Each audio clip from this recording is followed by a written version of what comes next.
his mind, Marco takes the stairs again and Oliver retries the door to no avail. At that moment Marco returns and is so shocked to see the brothers again that he runs a test.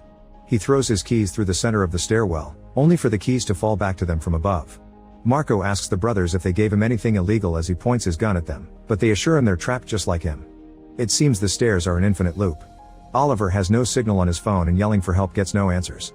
He hears his brother in pain and says he wants to remove the bullet, but Carlos refuses, saying it may end up in an infection because Oliver can't do even the most basic everyday chores.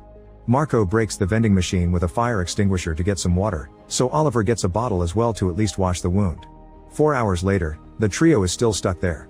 Marco opens his wallet to look at a family picture and finds a tiny card that he doesn't recognize, so he tears it into pieces and throws it away.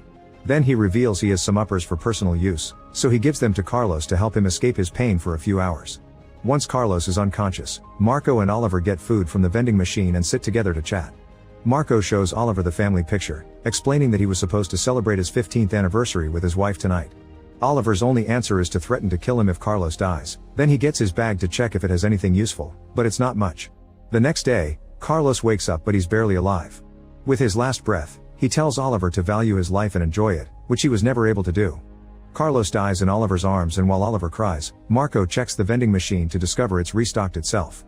As Marco freaks out over the loop, a devastated Oliver grabs the gun and almost kills him, but Marco calms him down by pointing out his shooting had been an accident and that he's just losing his mind because of the grief. Meanwhile, in a nice house in the countryside, Daniel is helping his sister Camilla learn a magic trick involving cards while their stepfather Roberto watches. Their mother Sandra reminds them to finish packing, since they'll go on a road trip to visit the children's biological father.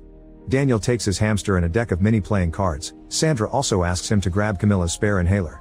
Before they get to leave, they get a phone call from the children's father and Sandra furiously assures